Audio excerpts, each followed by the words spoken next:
సంవత్సరాల తరబడి ఎన్ని మందులు వాడినా మీ మోకాల నొప్పులు తగ్గట్లేదా? ప్రాణ పెయిన్ క్లినిక్ లో అత్యాధునిక చికిత్స. అమెరికా వెళ్తున్నప్పుడు వీళ్ళ అత్తగారు అంటే రాజస్థాన్ తల్లి, రాజస్థాన్ వాళ్ళ తండ్రి వీళ్ళందరూ కాదు తీసుకెళ్లి అమ్మాయిని మన రాజీవ్ గాంధీ ఇంటర్నేషనల్ ఎయిర్పోర్ట్ దగ్గర దింపింది. ఫ్యామిలీ ఫంక్షన్కి వెళ్ళదని చెప్తుంది పాప. ఎన్ని ఫ్యామిలీ ఫంక్షన్ ఫోటోలు ఇమ్మంటారు మీకు? ఇంకెంతకాలం మొగుడు కుట్టి దాచుకుంటావు? ఇంకెంతకాలం నువ్వు దోషిలాగుంటావు? అంటే ఇవన్నీ మీరు చెప్పాలని కాదండి. ఏ ఫంక్షన్కి వెళ్ళలేదు, ఏ ఇంటి ఫంక్షన్కి వెళ్ళలేదు.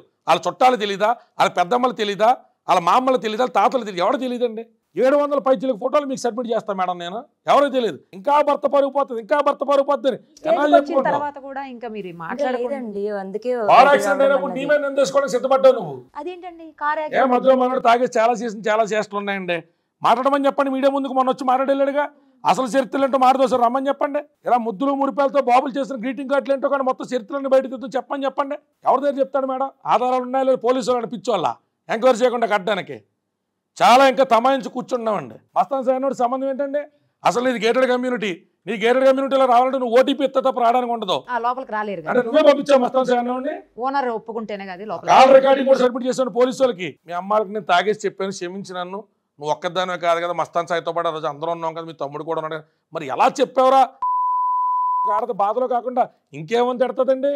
బూతులు కాకుండా నీతులు చెప్తారండి అందులో. నీకు ఇంకో దాంతో రంకుంది ఏంట్రా నిలదెత్తే నీకు ఇంకోటితో రంకుంది కదా అని చెప్పి రంకంట కడతావా? 11 సంవత్సరాల పాటు. సరే అమ్మాయికి డ్రగ్స్ నీ ఆర్గ్యుమెంట్ సేక్ కోసం కాసేపు ఒప్పుకుందాం. చాలా మంది నెటిజన్ సోదరులు ఆడపిల్లలు ఎక్స్టార్ట్ చేస్తుందని కేసు టు కేసు మాట్లాడాలి మేడం. ఫేక్ 376 లేవంటలా, కానీ అమ్మాయి 376 పెట్టలా.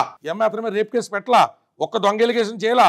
కంప్లైంట్ మొత్తం అపాన్ టు హర్ హానెస్టీ మొత్తం అన్ని కూడా ఉన్నదన్నట్టు రాసిచ్చింది. కాసేపు నీ ఆర్గ్యుమెంట్ సేక్ కోసం డ్రగ్స్ అలవాటు ఉన్నాయనుకుందాం. 11 సంవత్సరాలు క్రితం నువ్వు గుడిలో తాళి కట్టినటువంటి వ్యక్తివి, ఆ అమ్మాయి బాధ్యత స్వీకరించినటువంటి వ్యక్తివి, తల్లిదండ్రులు వద్దని చెప్పి వచ్చేసినటువంటి పాపనే సంరక్షకుడు నువ్వే కదా. ఆ పాప నీకు డ్రగ్స్తో కనపడితే ప్రేమ ఉంటే రిహాబిలేషన్ పంపాలా, పగ ఉంటే పోలీసులకు చెప్పాలా. రెండూ కూడా సినిమాల్లో నీతి వాక్యాలు చెప్పి మెసేజ్లు ఇచ్చే నీకు నీ బాధ్యత కదా. రీహాబిలేషన్ సెంటర్కి పంపించావా? ఆ అమ్మాయిని రీహాబ్ పంపించావా? ఆ అమ్మాయి ఎన్నిసార్లు డ్రగ్స్తో కనపడ్డది, ఎవరెవరితో కనపడ్డది? నీ ఇల్లు మొత్తం సీసీటీవీ కెమెరాలు పెట్టుకున్నావు. నీ ఇంటి ఎదురుకుండా సినీ ప్రముఖులు ఉన్నారు. నీ ఇంటి పక్కన 2 అమ్మాయిలతో ఏం పేరేంటి, క్యాథరిన్ టెరిసా అంటే పాప హీరోయిన్ ఉన్నది. ఎంతమంది ఈ పిల్ల డ్రగ్స్తో డ్యాన్స్లు ఎత్తా ఉంటే న్యూసెన్స్ కేసు కూడా పెట్టకుండా ఉన్నారా? ఎవరికి చెప్తారు మేడం? గుట్టకాల్చి ముఖం మీద వేసాడు నువ్వు తుడుచుకో అని చెప్పడం. ముందేమో డ్రగ్స్ కేసు ఒకటి కట్టించడం సంబంధం లేకుండా. అవతల హీరోయిన్ బెదిరిస్తుంది, ఇక డ్రగ్స్ కేసులో పిల్ల లోపలికి వెళ్తుంది. అనామకురాలుగా అడిగేవాళ్ళు ఎవరో వృద్ధులైన తల్లిదండ్రులు. ఈ పిల్లలకి అతల సినీ పెద్దలు లేరు, పొలిటీషియన్ పెద్దలు లేరు, ఏ రకమైనటువంటి అండదండ లేదు.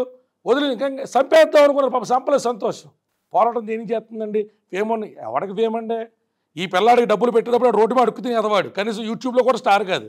ఎవరికి డబ్బులు పెడతాడండి? ఈ పిల్ల కథ నానప్పులు తెచ్చింది. ఆడ ఆత్మసాక్షి ఉంటే రమ్మని చెప్పండి. వాళ్ళ అమ్మ చెప్పారండి. నా చేతి నుంచి ఒక 25-30 lakhs ఇచ్చాను మ్యామ్. అప్పుల్లో మీకు ఎక్కడివి అంత డబ్బులు? మా పేరెంట్స్ కూడా ఇచ్చేవాళ్ళు మ్యామ్. అప్పుడు మంత్లీ 1 lakh వరకు ఇచ్చేవాళ్ళు. అండ్ ఇప్పుడు రాజు నాకు ఇచ్చినవి దాంట్లోవి కూడా నేను సేవ్ చేసుకొని ఇచ్చినవి ఉన్నాయి. ఇప్పుడు అవి నేను దాపెట్టుకున్నదాన్ని అయితే నా దగ్గర ఉండేవి. తాగుబొద్దు తిరుగుబొద్దు అయితే ఇవాళ కూడా నువ్వు ఇచ్చిన 15 కుక్కలకి అన్నం పెడిగ్రీ కలిపి పెట్టి అక్కడ ఇంటర్వ్యూకి ఎందుకు వస్తారు? నువ్వంటే ఆడదాని 15 కుక్కలు, ఒకటి కాదు 2 కాదు. ఇప్పుడు రాజు మాకు ఇంట్లో వర్క్ చేసే అబ్బాయిని కూడా తీసేశాడు. సో నేను కార్తీకే చూసుకోవాల్సి వస్తుంది. మా తమ్ముడు ఇప్పుడు ఇక్కడి నుంచి వెళ్ళాక కూడా మళ్ళీ వర్క్ చాలా ఎక్కువ ఉంటుంది మ్యామ్. వాళ్ళకి మా ఇంట్లోనే ఉంటాయి అవి 15 dogs. అంటే ఇవన్నీ చెప్పకుండా బయటకు వచ్చి చాలా క్యాజువల్గా కళ్ళజోడు పెట్టుకుని మనోడు చాలా స్పష్టంగా ఈ అమ్మాయి క్యారెక్టర్ గురించి అసాసినేట్ చేస్తాం అన్నది బాధ కలిగించిన విషయం మేడం. క్యారెక్టర్ గురించి అసాసినేట్ చేస్తాం అన్నది బాధ కలిగించిన విషయం. నువ్వు తేలిగ్గా 11 సంవత్సరాలు ఒక శరీరాన్ని మోజు మీద వాడుకుని తిరిగేసి కడుపులు చేసి వదిలించుకుందాం అన్నప్పుడు పలానా దానికి డ్రగ్ కేసు ఉంది, పలానా వాడితో రంకుంది అంటావా? నీ 15 కుక్కలకు అన్నం పెడుతున్నటువంటి వ్యక్తి తాగుబోతూ తిరుగుబోతు అయితే నీ కుక్కల్ని పిల్లల్లా పెంచుతుందా? నీ కాల్ రికార్డింగ్స్ ఇమ్మంటావు మీడియాకి మమ్మల్ని? బేబీ మన బేబీలు ఏం చేస్తున్నాయి? నిద్ర లేసినాయా? ఏది పప్పీస్ని వస్తారు వీడియో కాల్? ఈ పిల్ల ఇప్పటికీ అతను ఎక్కువ అల్లరొచ్చారు, అల్లరొచ్చారు. తన తట్టుకుంటాను. చుట్టాల దగ్గరికి వెళ్ళకపోవడం, ఫంక్షన్ దగ్గరికి వెళ్ళకపోవడం మేడం. ఏమైనా పిచ్చోళ్ళం కేసులు అమాయకంగా ఏం పరిశీలించకుండా తీసుకోవడానికి. రాజ్ తరుణ్ అన్న వ్యక్తి ఈ అమ్మాయి మానం, ప్రాణం, సామాజికమైనటువంటి పేరు, ఆర్థిక మూలాలతో పాటు జీవితం మీద దెబ్బ కొట్టాడు. నీకు నచ్చలా కాన్సెన్షువల్ రిలేషన్ చాలా మంది మాట్లాడుతున్నారు అన్నమాట. It is marital relation, it is not consensual, it is not a living relation. సహజీవనం కాదు అది. పెళ్ళైన తర్వాత సహజీవనం ఎట్లయితది? అవును, డిసీవ్ చేశారని ఒప్పుకోపోని. కానీ పెళ్ళయిందన్నట్లు ఫోటోసే లేవు అని కొంతమంది మాట్లాడుతున్నారు. అతను కూడా 11 ఏళ్ళ క్రితం ఫొటోస్ కావాలి కదా మేడం. ఇంక ఈ పిల్లతో నేను పెట్టుకుని ఈ పిల్ల నన్ను ఒట్టేయించుకున్నా కూడా నేను చాలా విషయాలు ఆపుకోను. నేను గోవాలకు నువ్వు అసలు నల్లపూసలు ఎలా తీసుకెళ్ళావురా? మీ ఇంట్లో నువ్వు పెళ్లినాటి ప్రమాణాలలాగా నల్లపూసలు ఎలా కట్టారని అమ్మబాబు ఎదురుకుండా. ఈ పిల్ల మమ్మల్ని చాలా మాట్లాడుతుంటే ఓపిక పడుతున్నామండి. ఇంకా ఓపిక నశించిపోయింది అనుకోండి, ఎక్కడెక్కడి నుంచి వచ్చి మీ అమ్మ మెడలో ఉన్నటువంటి నల్లపూసలు కూడా తీసి పిల్ల మెడలో ఎలాగేసారా చూడవండి. ఏమి తెలియదండి మాకు. అంటే వద్దు వద్దు అనుకుంటుండే తాలిబొట్టి. మరి తాలిబొట్టి ఎక్కడి నుంచి వచ్చింది? పక్కన అమ్మబాబు ఎక్కడి నుంచి వచ్చారు? ఎన్ని ఇమ్మంటారు ఇలాంటి ఆధారాలు? ఏదో వాళ్ళ అమ్మ నాన్న చెప్పడం మేము కోడలు కాదు, కోడలు కాకపోయినా కూడా ఇప్పుడు దాకా మేము 10 గణపతి పూజలు చేసాము, దీపావళి చేసుకున్నాం, సంక్రాంతులు చేసుకున్నాం, చుట్టుపక్కల పెళ్ళిళ్ళకి పేరెంటాలు తీసుకెళ్ళాం. కాదని చెప్పమనండి. ఒకటి నువ్వు మోసం చేశాను, ఆ పిచ్చి పిల్లని తీసుకెళ్ళి 21 ఏళ్ళు 22 ఏళ్ళు వయసు ఉన్నప్పుడు అప్పుడేదో మోజు మీద తీసుకెళ్ళా. ఇప్పుడు ఎవరెవరు ఈ అమ్మాయి అందం గురించి కామెంట్ చేస్తున్నారు. అసలు ఈ అమ్మాయి వయసులో ఉన్నప్పుడు రాస్తారంతో ఉన్నప్పుడు అందం గురించి మాట్లాడే నా కొడుకు ఎవరికైనా స్థాయి సరిపోద్దా? ఇప్పుడైనా ఏమైందండి చెప్తున్నారండి. మాలవీ మల్హోత్రా అందగా ఎవరండి ఈ పిల్లల్ని అన్ని రకాలుగా అపాస్టులు చేపించి ఈ పిల్లలు అన్ని రకాలుగా నాశనం చేసి నా తోబుట్టు లాంటిది అనుకో నేను ఓపెన్గా మీ దగ్గర చెప్తున్నానండి. మీరు ఆకు నా దగ్గర వాళ్ళు ఒట్టేయించుకుంది. అందుకే చాలా విషయాలు సప్రెస్ చేసి మాట్లాడుతున్నామండి. చేతకందనం అండి. ఎంత మీడియా ఉండి, ఎంత పోలీసు వస్తుండే, ఒకడు ఎవడో గుళ్ళో తాళి కట్టేసి పిల్లలు 11 ఏళ్ళు వాడేసుకుని ఇప్పుడు నీకు క్యాస్ట్ ఫీలింగ్ వచ్చిందా? మా వాళ్ళ అమ్మాయి ఇప్పుడు నీకు మా వాళ్ళ అమ్మాయి వచ్చిందా? ఏ లావణ్య చౌదరి సంగతి నీకు అప్పుడు తెలీదా?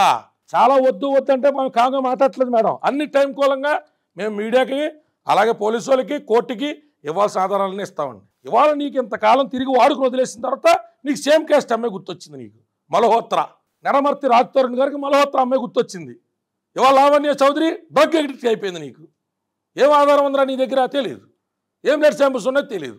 ఇంట్లో ఎప్పుడు తాగిందిరా? ప్రూఫ్ ఏంట్రా? తెలియదు. మనం గొట్టగాచి ముఖం మీద వేసేయడమే. వేసేస్తే అవతల క్యారెక్టర్ మీద డిస్కషన్ జరుగుతుండగా మనం నీట్గా ఎస్కేప్ అవ్వచ్చు. ఈ పిల్లల మీద కేసులు, ఐటీ యాక్ట్లు. అవునా? మరి మేము తీవా? నీ స్విగ్గీ జొమాటో ఆర్డర్లో మాలవీ మల్హోత్రా ఇంట్లో కూర్చుని నువ్వు పెట్టిన ఆర్డర్లు, నీ చరిత్ర, నీ బోగొత్తలు, నీ బతుకు చీవామని బయటికి ఎవరు చెప్తాడు మేడం? నాకు అర్థంగా కడుతున్నావు అండి. ఎక్కడి నుంచి కేక్ ఆర్డర్లు చేసారా? ఏ హోటల్లో పెట్టారా? ఎక్కడి నుంచి కేక్ కటింగ్లు చేసావు? Just friends. చాలా విషయాలు అవి బయటకు వస్తాయని మనం ఏమంటాడండి మీడియా ముందు? ఈ అమ్మాయి హ్యాక్ చేసిందా? నీకు దమ్ముంటే హ్యాకింగ్ చేసి పెట్టు. నా క్లయింట్ జైలుకి వెళ్తే నేను తీసుకొస్తాను రెగ్యులర్ బెయిలేసి. నీకు దమ్ముంటే ప్రెస్ క్లబ్కి రా, నీ జీమెయిల్ హ్యాక్ అయిందని చూపించు. తాగిన మొత్తంలో తాగుపోతే ఏదో మర్చిపోయి ఈ పిల్లలకు కూడా ఎలక్ట్స్ అనేటువంటి కనెక్ట్ ఉంటాయి కదా, నా జీమెయిల్ కూడా ఒకటే సెల్ ఫోన్ వాడుకునే వాళ్ళం కదా, ఐఫోన్ ఉన్నాయని మర్చిపోయి ప్రూఫ్స్ దొరికేసినాయే అన్నప్పుడు జీమెయిల్ హ్యాక్ అయిపోయింది. సుమన్ టీవీలో మీ పర్సనల్ అండ్ బిజినెస్ ప్రమోషన్స్ కోసం కింది నెంబర్కి కాంటాక్ట్ చేయండి.